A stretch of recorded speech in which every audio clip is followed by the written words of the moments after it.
Welcome back to the Clydesdale Corner. This is Claude. Today I'm going to talk to you about private VLANs. So,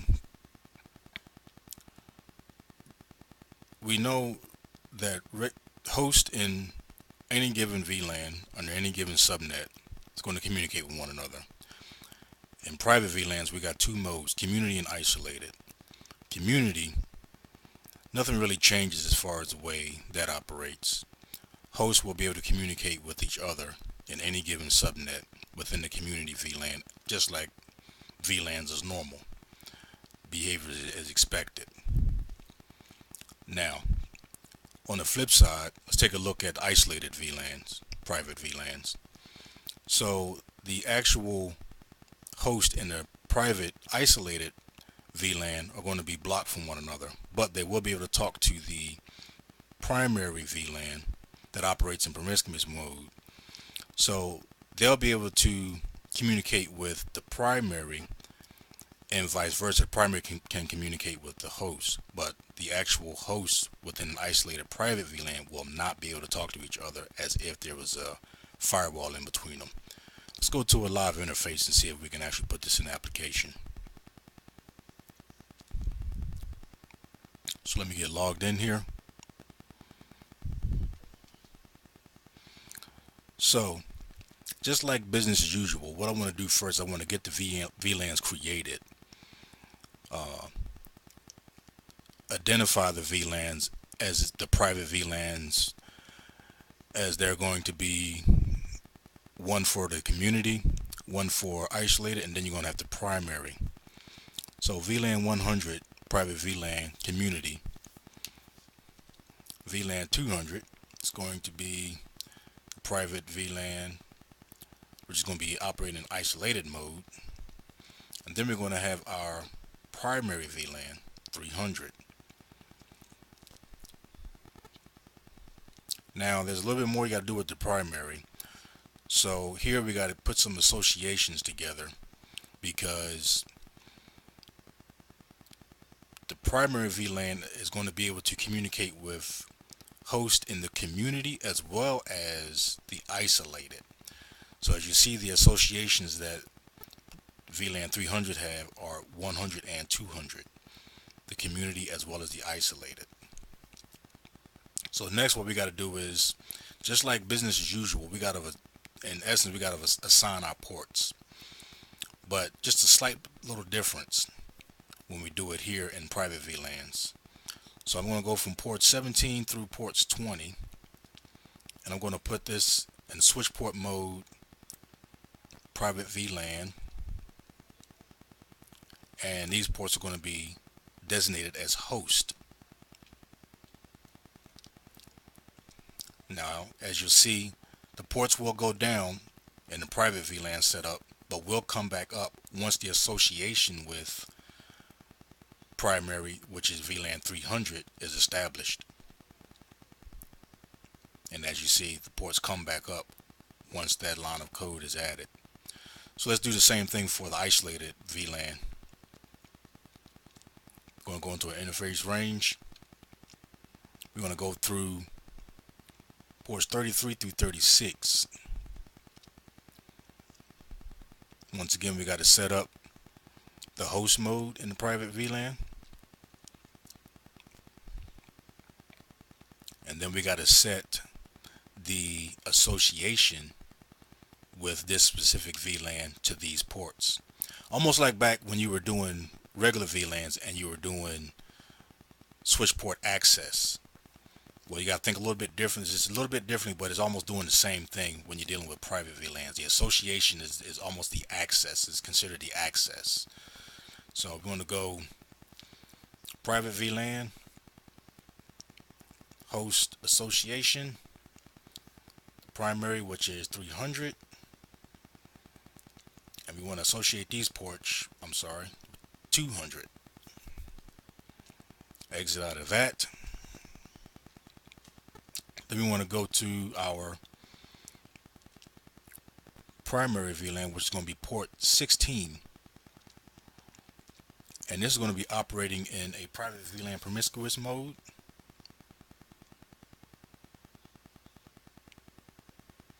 because this is going to service everybody. Once again, that port goes down as it waits for the mapping, which is basically the associations. So we're going to map, this is 300 as the primary, and it's going to be associated with VLANs 100 and 200. And as you see, that port comes back up.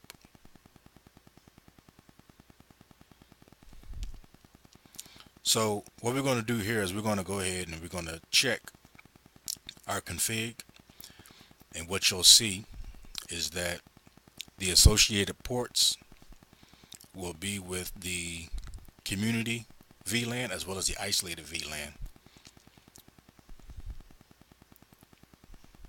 So I'm going to see if I can highlight here. You'll see ports 17 through 20 on the community and ports 33 through 36 on the isolated. Now, both of them have port 16 in common. So remember, when we do the isolated VLAN demonstration, you'll see where that comes in handy. So just to give you a little quick dirty drawing of what the switch actually looks like, the purple blocks are the switch ports, which designates VLAN 100, the community private VLAN, and the blue, which is VLAN 300, the isolated. First, I'm going to plug up these here routers in the community VLAN, and this is going to behave no differently than any other devices that are plugged up in the same VLAN, given the same network. They should communicate with each other without a problem. So we'll go to J1.2 is J2, and it pings there with no problem. 3 pings there with no problem. So we'll go over here to J2, see if we can talk to J1, not a problem, and J3, I'm sorry, not a problem. So we'll go over here to J3, and we talk to J2, and then we're going to go ahead and talk to J1, not a problem. Like I said, community VLAN, everybody gets along, no issues. And let's go and check J4, which is the primary VLAN. Like I said, the primary VLAN is going to be able to talk to the community as well as the isolated. Primary VLAN operates in a promiscuous mode, so it'll be able to service all of the community as well as all of the isolated. So let's go ahead and disconnect these devices from out of the community VLAN, and what I'm going to do now is I'm going to connect them to the isolated VLANs.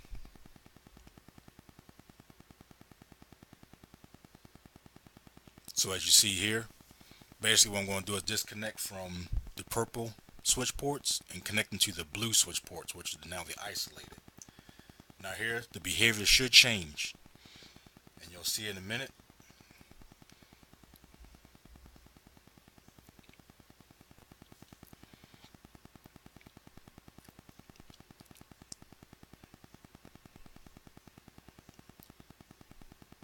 Okay, got those connected up. Get back to the interfaces. Now, subnet's still the same, but what you will find now is I go to J1 and try to ping one of the other devices, it doesn't go through. Subnet has not changed. It's just that the VLANs are operating in isolated mode. So for whatever reason, if you want to hide a device within the particular VLAN, a private VLAN is the way to do it.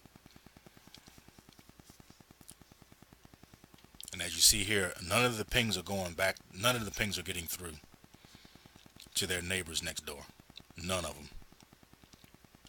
But J1, J2, and J3 have one thing in common, and that is the primary VLAN, private VLAN, that operates in promiscuous mode, which is J4, the .4 address. And as you see, those pings go through with no problem.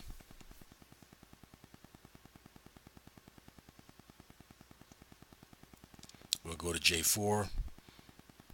We'll ping J3. Not a problem. J1, J2. As you see, it all pings with no problem.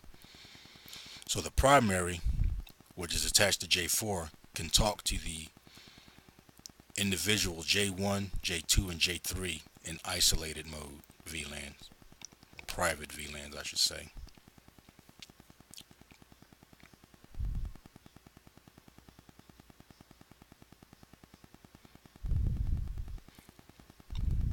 So just to recap, hosts in the community can talk to one another in the private VLAN. Hosts in isolated cannot talk to each other, but can talk to the primary and back and forth. But the actual individual host in the isolated will not be able to talk to one another. This is Claude Smith. Thanks again for watching the Clydesdale Corner.